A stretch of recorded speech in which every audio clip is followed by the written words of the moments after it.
Hey everyone, Mr. Happy here, and welcome to Mondays with Mr. Happy, aka Mr. Happy Mondays, the weekly Q&A show where you ask me questions and I answer them. Listen, none of the haircut places are open right now, so the hat's going on because my hair was an absolute mess after the stream today, and you know what?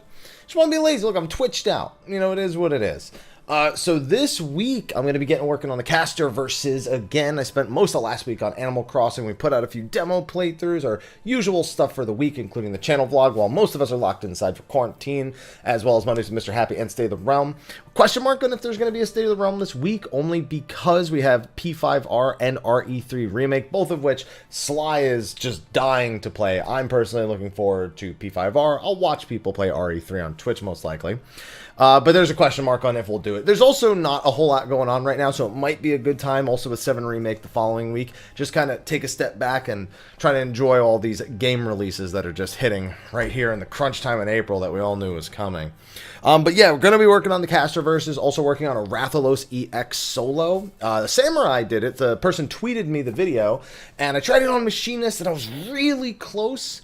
But it came down a lot to Fireball RNG on Machinist, whereas I feel like a job that has a native haste buff like Samurai has a huge advantage going into the second phase where you have to down him as fast as possible. So on Machinist, it might come down a little bit to luck on top of just proper use of the actual potions, but for Samurai, it's possible. We also got our A11 Savage solo done this last weekend, so I think other than that Rathalos EX solo, we probably won't have any new solos popping up on the channel unless I try stuff with different jobs. But this week, the caster versus, that is finally going to be hitting. The script is already done. Luckily, I had that done before I lost all that footage months ago. We need to re-record everything footage-wise, but we'll do our best. We'll get that caster versus out this week.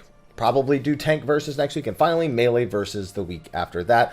Assuming, of course, we're not wrapped up in 7 Remake or other videos that we need to be making for the channel for their upcoming releases. So, with that, I'd like to thank our patrons and get started with the video. No Animal Crossing in this one, but I am going to be making an Animal Crossing video this week as well. But thank you to our sponsors over on Patreon, those of you who have kept your support going. We've even left a bunch of names on there that I know had to remove their support over there because out of respect for the current times, it's the most reasonable time to take yourself off that list. And so I just want to respect the people who are looking out for themselves in these hard times. So that list names hasn't changed, and there's not a name that's been added to it either. We also got to thank our support from our Warriors of Darkness, our Patrons of Darkness, Khuja on Jenova and Kurenai Oni, both of which who have been keeping it strong over on the Patreon. So with that, let's get looking at the questions. I don't think there's as many comments. I think the Animal Crossing part of last week's video kind of kept a few people away. But we definitely still have a good amount of questions. I scrolled through real quick without reading any, so let's get started. All right, question number 1, hashtag Mr. Happy Mondays. Oh, this one's only 13 hours ago. Hello, Hap, how you doing? You can tell I'm in a pretty chipper mood. It's been a good week of Animal Crossing. Got my A11 Savage. So it's been a good week despite everything that's been happening, you know? My friends from us are playing 14. A few people who are playing with us are new to MMOs. The people who are new are having a really hard time adjusting because they boosted to 70. Ugh, never a good idea if you're brand new unless you have some experience with MMOs before. To get the Shadowbringers, what advice would you do to show them the good side of 14 and why it is the #1 MMO? Well, first of all, I'm not, as much as I produce content for Final Fantasy 14, I always like to present people with the option that it may not be the best game for them, because I'm not going to be ignorant and act like the thing that I play, because I play it, happens to be the best. So I wouldn't even go down that route. They need to find if they like the game or not. You don't have to make them like the game. And it's acceptable if if in a week from now, 2 weeks from now, then it's just not for them. Maybe they're not into the more Eastern-style storytelling or characters, or maybe they just, you know, while the music and the settings are really cool, maybe they don't like the GCD, or they can't really find a job that's working for them.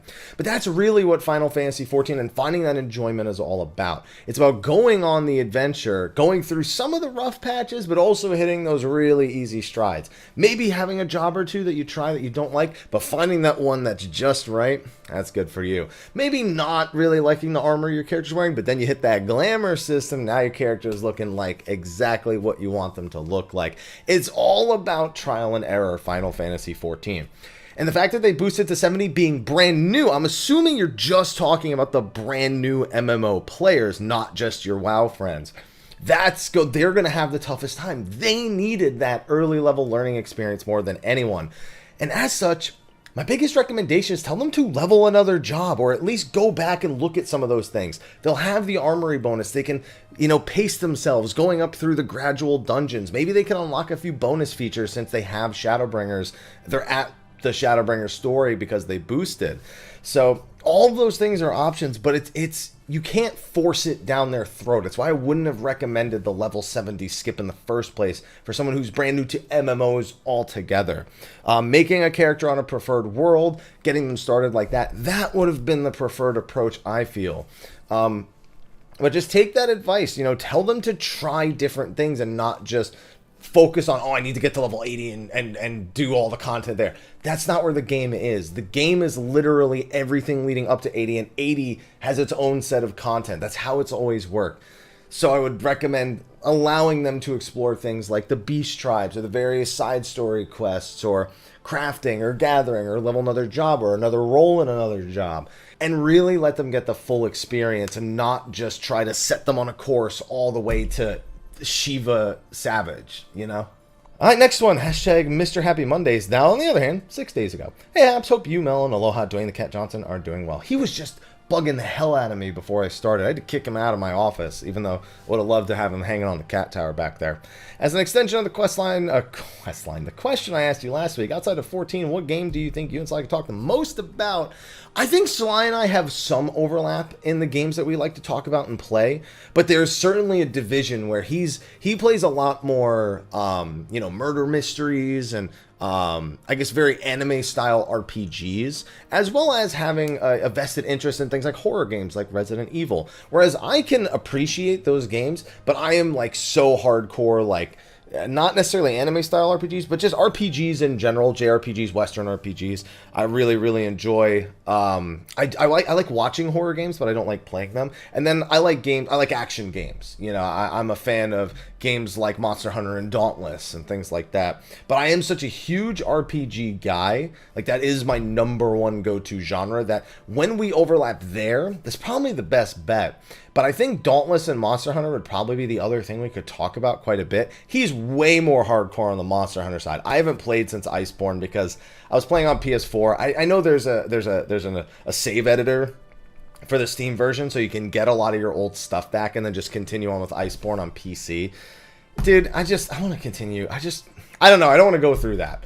It's just not interesting to me. And honestly, spending money on the monster hunting genre, I always find that the initial purchase is really worth it, but it falls off really quick for me because there's only so many times I'm going to want to hunt the same thing over and over again. Come back maybe occasionally for an update. Thankfully, those are free. But Dauntless is free overall, so it's just the game I end up gravitating towards more. And him and I can both say a lot about that. But right now, we're so preoccupied with so many other games that honestly, 14 is the biggest game that Sly and I can convene and talk about right now. But I would love to talk about other games. It's just not something for State of the Realm in particular. We tried doing a what other games are there to play State of the Realm.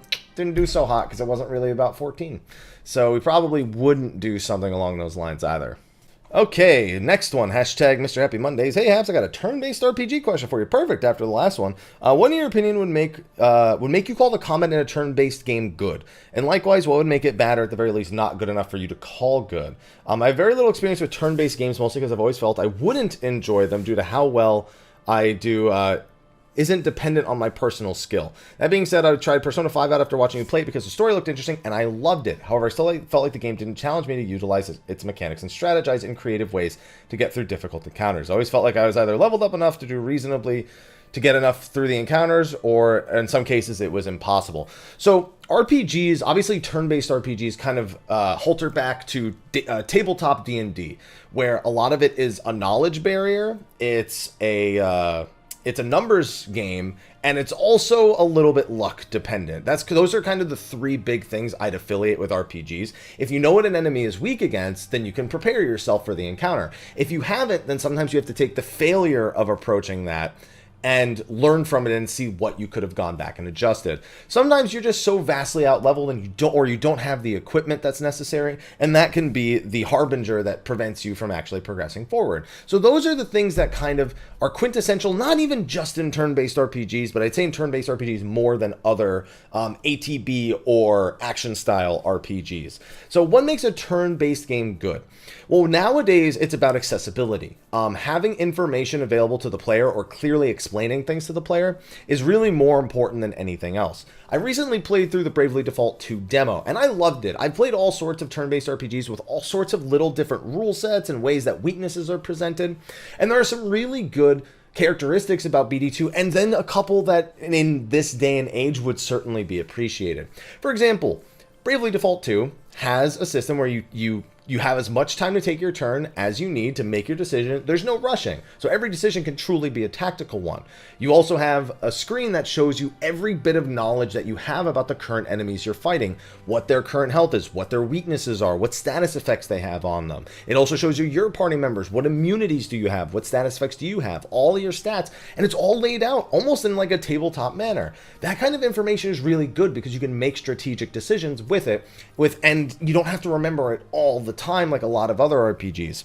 Now, that being said, we have other examples of RPGs where your turn order is a little bit more of a bit of information that is presented to you. Now, it's not uncommon in RPGs for you to not know the health of the enemy without specifically searching for it, or for you to not know the turn order without knowing how speed calculations work. Those are normal things in a lot of RPGs, but we've seen with Octopath Traveler that they are willing to do things like show turn order, even though the way turns work in these two games don't really match.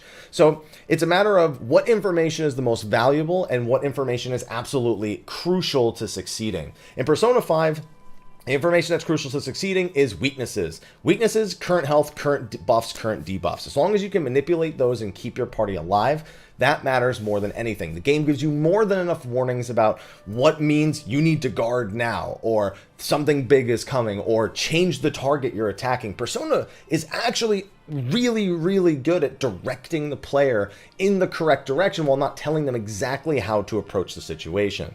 And so, again, in modern days, turn-based RPGs, what makes them good is the accessibility of knowledge and how presentable that knowledge is and how permanent that knowledge is and how it's represented in every combat. If you know a weakness, the game should remind you that the weakness is there. The game doesn't need to hide it anymore like we may have had to in the earlier games. So I think a lot of those elements kind of play together, but that's just knowing that, what I've told you, doesn't mean you have to like them or that they're going to be good to you.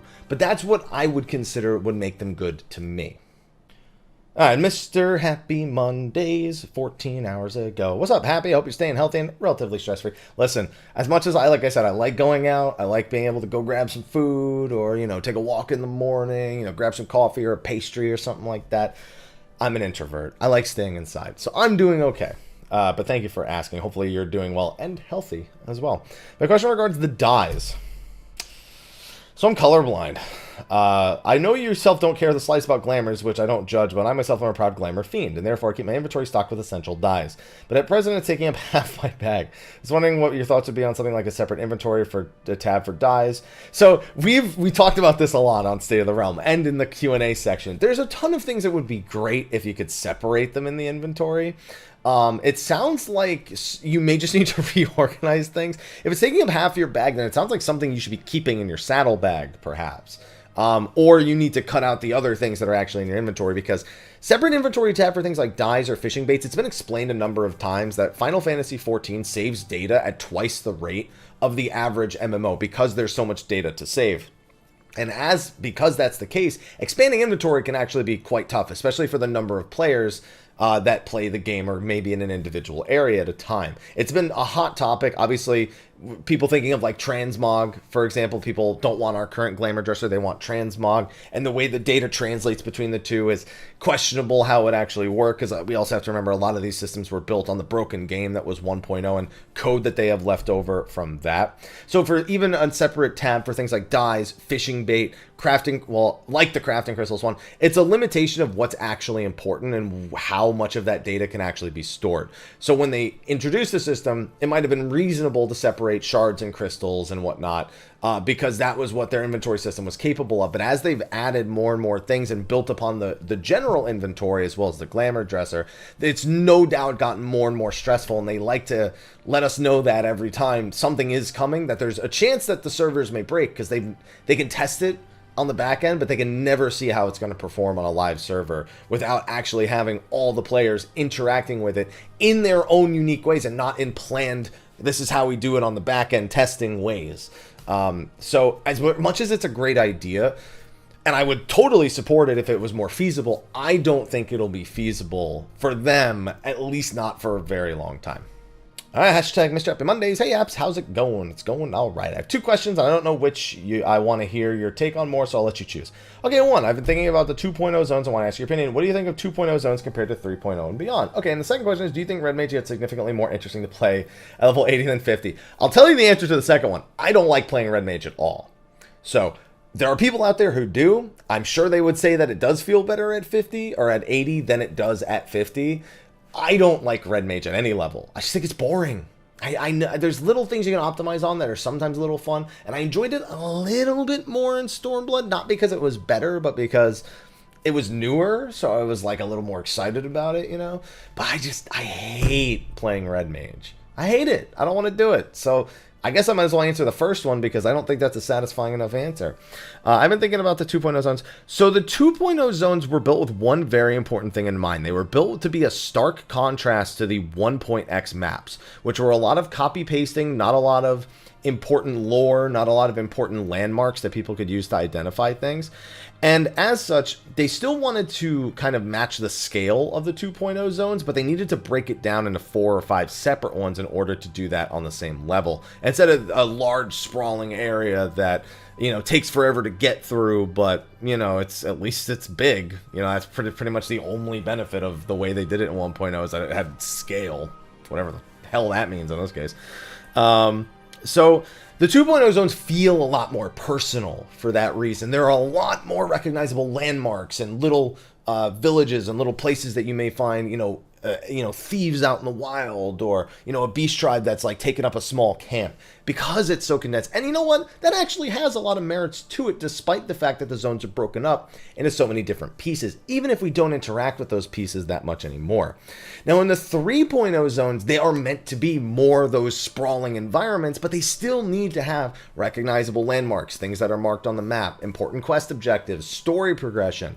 And so they actually still feel really good, but because they're so much larger and you can fly over them, there is this sort of disconnect from that personal feeling, that connection to the zone, and it can be at times harder to appreciate some of the really, really neat details that you can find in those larger stones. And then there are also some very large scale things that you can appreciate as well, so it goes back and forth, and it's certainly a matter of preference whether or not you actually like them. But if I were you, I'd actually like look through the lore book on any specific zones that are from 3.0 and onward, and you're gonna find there's actually a lot of really interesting landmarks and stories. They also did build out some of those larger zones with more side story quests, such as the Chocobo Forest quest, or the Chocobo hunting quest in the Forelands, in the Dravanian Forelands, and there's also all sorts of different landmarks inside of places like the Courthis Western Highlands. So I would highly advise looking through a lot of the lore, because you may appreciate those areas more and how much detail actually goes into them if you have more information that, you know, you may not necessarily find flying through an area, or you know, fighting a few of the enemies that reside in a specific spot. I saw the word Blue Mage, so I took the question. I hope I don't regret this. Hashtag, because it's actually a lot of text. Hashtag Mrhappy Mondays. Hey, happy long time sub, first time question. Welcome, and I'm glad you finally decided to ask a question. How'd you feel Blue Mage eventually turned into a first class that could queue diverge into multiple role jobs? Well, I'll tell you that's not going to happen, but I'll look at the rest of the question anyway. It'll probably never be the same level as max level. That's the expectation. It's not limited with the promise of being full in the future. It's limited for the sake of being limited. Balancing in place DPS. So essentially, I had 3 new jobs for high-end group content. Keywords here are balance. That's a good thing you said that, because that was going to be my first thing to point out. Obviously, the whole class would have to remain soft-locked until max level, which is also a big problem that they definitely don't want to deal with. I think it'd be a very fun, engaging form of content for people to progress on and enjoy the rewards once complete. I could also suggest reworking the whole class as a whole, making X, Y, Z, but getting this different. So here's the thing. Blue Mage as it is right now will never exist as a full job. If it ever does exist as a full job, they will coordinate into a single role and probably just directly into the caster role, and then take some of those things like White Wind or Diamondback, significantly nerf them and make them set on cooldowns that are things that are more in line with what other classes are able to do. Things like Mana Ward or things like a Vercure or stuff like that. Even Curing Waltz would be a better comparison to White Wind. If you are okay with that, that's fine. But even with that, they would not allow any sort of job to exist that can get to max level and not have everything it needs to function at that level. They don't want the hunt.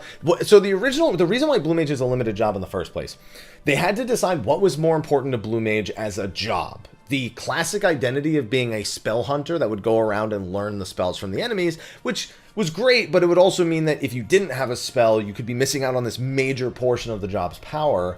Or streamlining it, giving it everything that could, make it a Blue Mage, by identity, but it's all fed to you and it's all streamlined like everything else is in the game.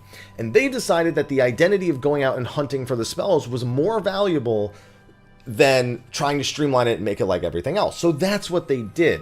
As a result, we get this kind of awkward side minigame that goes back and forth between being defined as a solo job on release to having a lot more group-oriented content later, which then, whets the idea, what if it was a full job?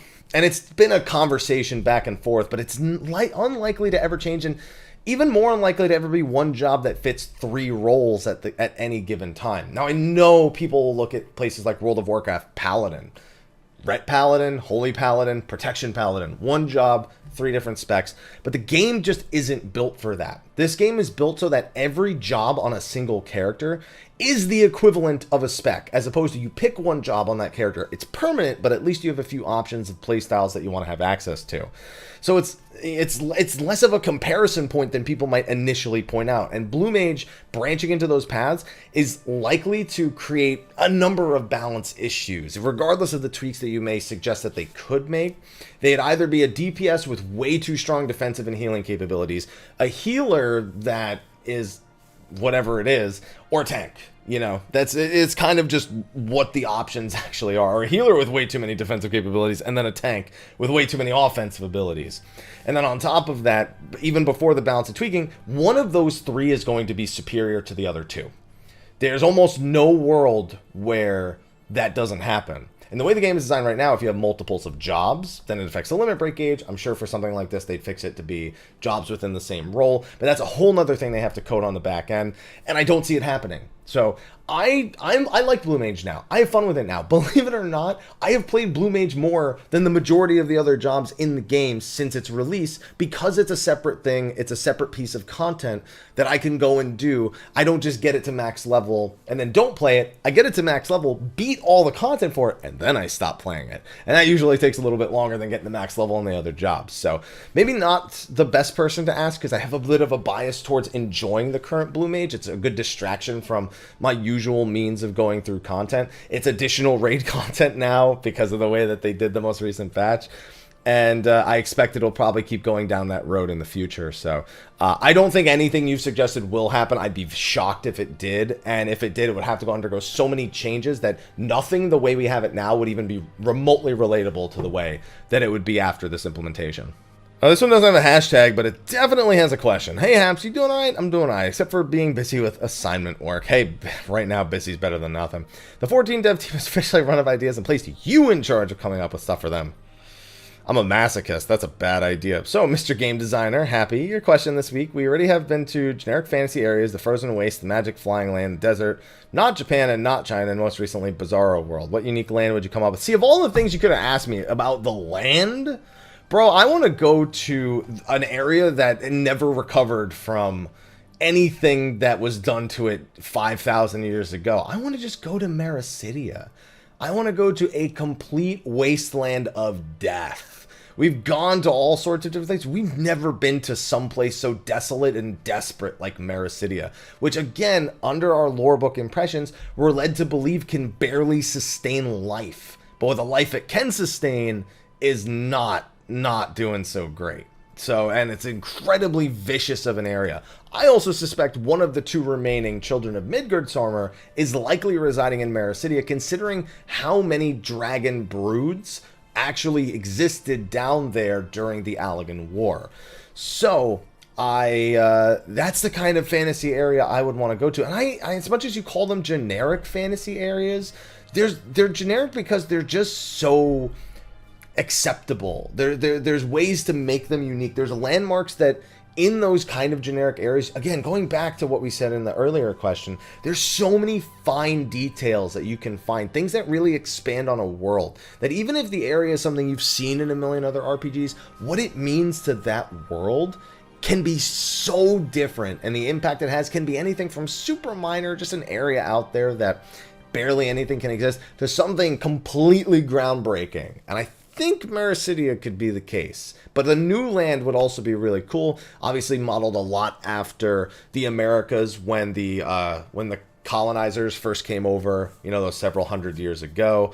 And I feel like there could be a lot of variety there, because you'd have a land untainted by the current type of people, like the Garleans or the Rabanastrans or the Hingans or the all sorts of people. It just has tribes with no technology, no understanding of it all, barely even an understanding of the language. And that's where Blue Mage is. That's, we already know that's where the Blue magic hails from in particular. So there's a lot of interesting and creative things that could come out of that. Next one, I took this one because they have the same name as me. Hashtag Mondays, and then the rest of the hashtag is separated with Mrhappy. Non-14 related question. Hello to you too, by the way. A while back you mentioned that James Rolfe, among others, for some inspiration. Just curious, besides AVGN, what are other projects he works on that you enjoy? I actually enjoy when James is just kind of being James. He has a lot of things like movie reviews, and he has James and Mike Mondays, and I really like those. I find him as a person just fascinating, because he plays this character that's so angry and so attached to this really old era, but it's somewhat built from his own personality, and you can tell that from his other projects. He loves talking about stuff that are from the era that he grew up in, and you know what? I think we all do that, but he has such a special gift in the way that he presents it, because he's not particularly like well spoken. We do this a lot when we're trying to present information and thoughts on the go as people who create content like this. He likes to stutter through and barely be able to kind of find the right words for it. But that discovery of him like trying to find the right word or waiting for the right word to appear, he has this like smile in his eye, this like passion that you can tell he loves that he's making this content. He loves that he's getting to talk about something that he loves and that people are enjoying it. So there's this just like, I love in all of his creations when he just has that look on his face. I could watch anything from James Rolfe, and I feel like I would enjoy it because he can be the super hilarious, over the top, way too angry nerd that we've come to know over the years, but he can also be this guy that's just truly passionate about his upbringing, the films that he watched, the video games that he played, and he can sit back and enjoy a game and just literally be an idiot on a couch with his buddy, not worry about how necessarily the video is turning out. He's just playing the game to enjoy it and not so much worried about what everyone thinks. He's being himself, and it's great and it's authentic, and at the same time you can tell that, you know, he's still kind of a little reserved because he's not 100%. How do I see? I can't find the words for it either. There's just so many positive words I would use to describe James Rolfe as a content creator, and as, you know, someone who went to school for film and somebody who has all these brilliant ideas and just needs an avenue to get them out. I haven't watched a lot of his personal films that he's made, ones that he's released that he worked on back in college or when he was younger, or even ones he's released in recent times. I'm not great at those kind of these kind of rustic feeling older movies, because that's kind of the vibe that he goes for. I watched the actual movie for AVGN, and as an AVGN fan, it was great. I think most people would say that if you are not an AVGN fan, kind of the whole thing just goes over your head, and it's kind of a rough watch. But James is great. I love watching anything James Rolfe does. It's just that one particular thing I haven't found like a passion for that matches what he's putting into his projects. I saw the word coffee, but I remember this name from last week. Hashtag Mrhappy Mondays. Hey, Hap, your coffee advice didn't help. I still hate it. You don't have to like coffee, but you cannot stop me from liking it, my friend. Question, do you miss accuracy? No! There's nothing more frustrating for me than there's this big giant robot. It's standing still, it's sitting there, it's just casting an attack, and you're like, I guess I missed. What? I hate that shit. In any RPG I play that has accuracy, I accept it's a thing. When you're blinded, like if there's like blind magic, I find it perfectly acceptable to miss a hit when something is affecting your vision. But it's just giant robot that doesn't move. Like, come on, man. You can't possibly convince me that you missed. You can't do it. Oh, damn, so many questions that are in the last day. Damn, hashtag Mrhappy Mondays. Hi, Haps. Wish you were staying safe at home and got enough HQ food to go around for a while. Yeah, doing grocery shopping once a week. And honestly, I have more food than for the week, but, you know, better safe than sorry. I am now doing E7 Savage. What is your view on why the English and Japanese Party Finder groups still differ in terms of strategy so vastly? Well, those two are never going to collaborate. Everyone has... JP very much finds a week one strategy, does it, and never changes it. That way, everyone's on the same page. Everyone knows what to learn. Everyone has exact knowledge of what they need going into every group. There's no variety. Even if there's a better strategy out there, it doesn't matter. It's about the amount of clears that you can get, the reliability of your time being invested for a reward. And that is why I actually love the JP Party Finder, because their success rate is so much freaking higher than ours is. As for the English one, the past there's always a bit of differences, but 1 month into the strats are entirely phases can be completely different. I find the JP strat for the second set of portal beams so much simpler to follow. Basically, just follow everyone with the same color. And when I tried to watch YouTube for the normal way to deal with it, it's just mind blown. Well, is the English E7 Savage Party Finder not doing the super simple stand still strat? Because that sounds like what JP is doing right now, where literally you actually just do exactly what you just said, but with a little bit more understanding. You don't just follow people with the same color as you, unless you don't know what you're doing. Then yeah, that's an easy way to learn it, I suppose. But no, for E7, the easiest way to do the second set of portals is you look at the one that you got hit by, and then you can follow your color after that, you know, if you don't know which portal, if you weren't paying attention. But all you do is, and most groups go to the northeast, and so what I'm about to say matters specifically for the northeast portal, is you go to the northeast portal, you stack with all the same color people, and you get hit by the birds, right? And then there's the baited AoEs. So you take a step back, you back out a square, and you look to your left. Okay, so on your left from the first set of like cross portals, like that hit the whole arena, or that cross over the whole arena, in the northeast side there should be a red or a blue portal on the north side of the arena. If it's red, it means that the portal order is swapped every time. So if you started in the very northeast corner and you see a red portal right next to you, like to the north, then you'd swap and swap for all 3 different portals. If it's blue, you would do bait the AoEs, and then you would just stand still on that spot for all 3 of them. And that's so easy. I don't see why anyone would do anything except that. Now, granted, that wasn't the week 1 strat in almost any video, at least not that I'm aware of. I think Miz might have released hers late enough to have that strat in it, but I haven't watched it, so I wouldn't know. But yeah, it's so easy. E7's the easiest fight of the whole tier.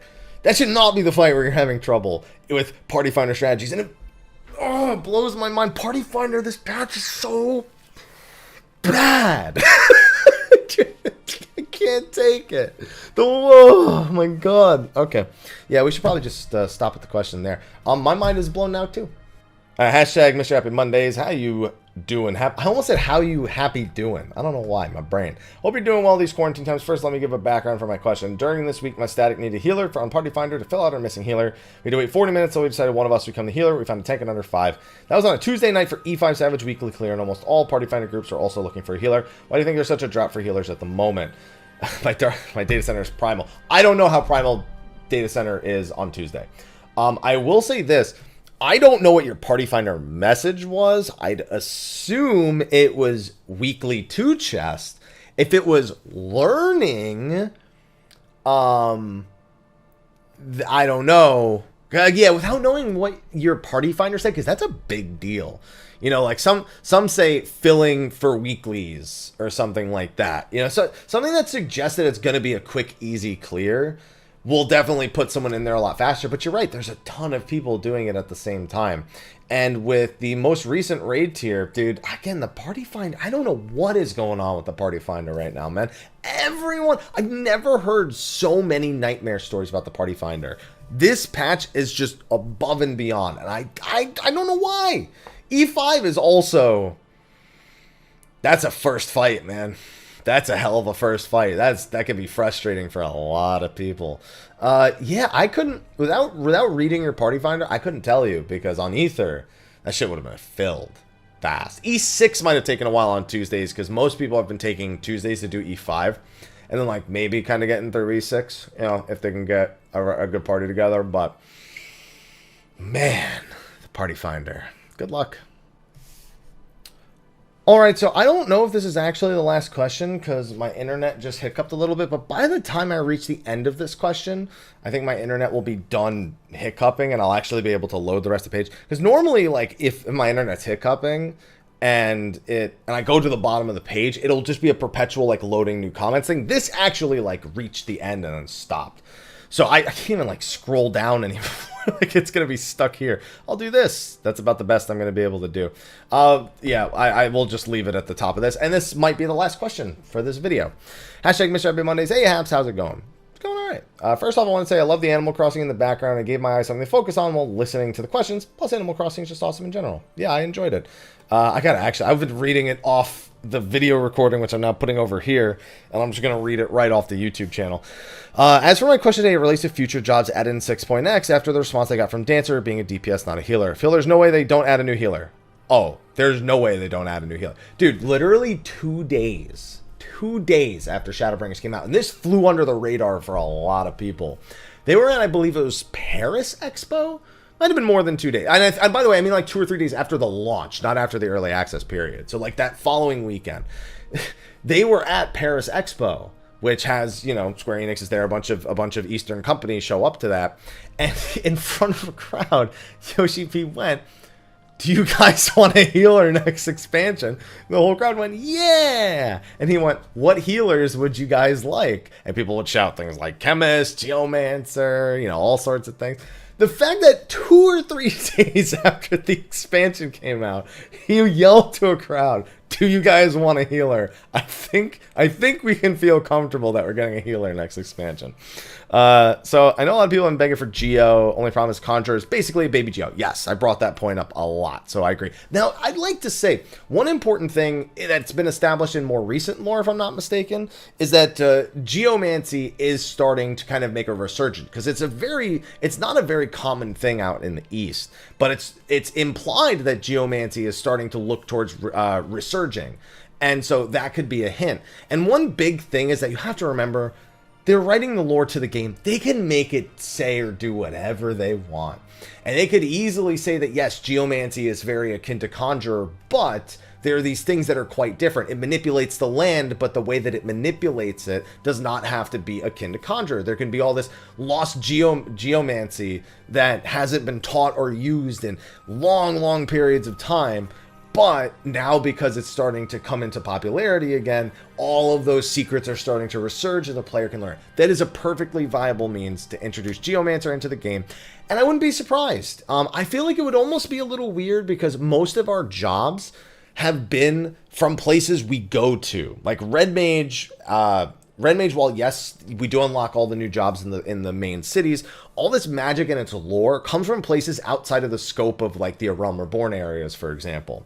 And I don't think we've had an expansion where we've had a job unlock and it hasn't been in some way related to places that are new. I guess, well, Dancer's related to Thavnair, but we didn't go there. So you know what? Dancer alone kind of plays that role. And Gunbreaker, we're going to Bajja to deal with the Relic quest line. So Dancer, though, solid example of kind of a job that comes from a place that we know of, and is not and even though we can't go there, or it's a place that we've interacted with before, we still can go. Yeah, you know what, now that whole thing I was about to say doesn't make any sense, because we have Dancer, and Dancer, like, it doesn't come from like a super far away land or like a place that we're not familiar with, even if it's a place we haven't visited yet. So yeah, it would just be weird because Geomancer was introduced in Stormblood it's mentioned throughout a bunch of job quests, and one of them is literally about helping a geomancer, save the tainted land. So, yeah, you know what though? That makes perfect sense. Let's see. I've been going through all the old Final Fantasies. They made it clear that they're always going to add a new DPS. I don't think that's always going to happen. I'm still in the boat that eventually they only add one new job per expansion. And who knows, that could start in 6.0 and it could be just a healer. We don't know. It's entirely possible though, and I wouldn't completely rule it out. I was wondering what your thoughts were this on as well. Illusionist? I mean, I don't know that we really have something that's... So here's the thing. They can make original jobs. Gunbreaker, as much as people relate it to Final Fantasy VIII, is nothing like anything, it's nothing like how Squall plays in Final Fantasy VIII. They can take job ideas from characters we've encountered and just make them jobs. We know that now. Basic weapon types. There's still a few base jobs that they haven't come up with. And again, these questions are always tough for me because this question ultimately boils down to, what do you think of this idea? And I always say whenever I get these questions that, there's real, unless I have a place to ground my answer, like I did with that geomancy explanation, what do you think are viable DPS and healer options for 6.x? The answer is anything they haven't done, and even maybe things we haven't even thought of. That's just honestly the truth. It's their game, it's their imagination, and they have obviously source material in other games and characters to pull from, but there's outside of a direct context clue like the geomancy one that we got recently, there's no way to predict it. They're all just ideas floating out there that have no basis in the game and its current state. And it's wants. I could answer what do I want to be the DPS for 6.x, and that would be honestly chemist or salve maker. I don't think they would call it chemist. So chemist slash salve maker, and I want puppet master. They mentioned puppet master as a limited job, but yeah, that would be my DPS guess if I were to say one that I wanted. But what's viable? Whatever they want. It's their game. They could do anything. They could do nothing. We'd hate it, but they could do nothing. So that's what I would want, but there's nothing based in reality to suggest either of those things. Puppet master is named as a potential limited job, and chemist slash salve maker, an idea, a reasonable idea, but nothing to say that we're going to see it. All right, and my internet did come back while I was answering that question, and that was indeed the last question that I'm going to be taking. There were a couple of other ones. Someone asked, what are the likelihood of the trial being Gabronth, for example. I think they'll save him for later, but it's completely possible for the relic. And then there was another one that I went by because I didn't feel like I had a good answer. There was one about what would you change about Monk, and honestly, I didn't have an answer. I don't know what the answer is to that question. I just know that I'm not super happy with it. I don't... do you think April 14th will be the relic? I think just 7th or 14th are likely. Both really close to 7 Remake, but either or are complete possibilities since we now, pretty much know that it won't be March 31st because they haven't mentioned it. Ultra Instinct Shaggy versus Emerald Weapon? Shaggy. Why is that a question? That's like... It's like asking what's better on pizza, pineapple or nothing? And the answer is clearly nothing. And then I think there might have been one more that I don't remember skipping or just not having a good answer for. But that's going to be the last question that I answer as a full question here on Mondays with Mr. Happy. So be on the lookout for Caster Versus this week. Be on the lookout for this video. Be on the lookout for another one of those random vlogs. Be on the lookout for did I say Animal Crossing video? Be on the lookout for Ravlo's Extreme Solo. And be on the lookout for an Animal Crossing video. And if anything else pops up, I guess look out for that too. But anyway, thank you for watching this video. Be sure to like, favorite, subscribe, and share. Ask your questions in the comment section of the video below. Thank you to our patrons. Stay safe, wash your hands, and as Sly said on State of the Realm, be hygiene. But thank you for watching. I'll see all of you in the next video. And until then, take care.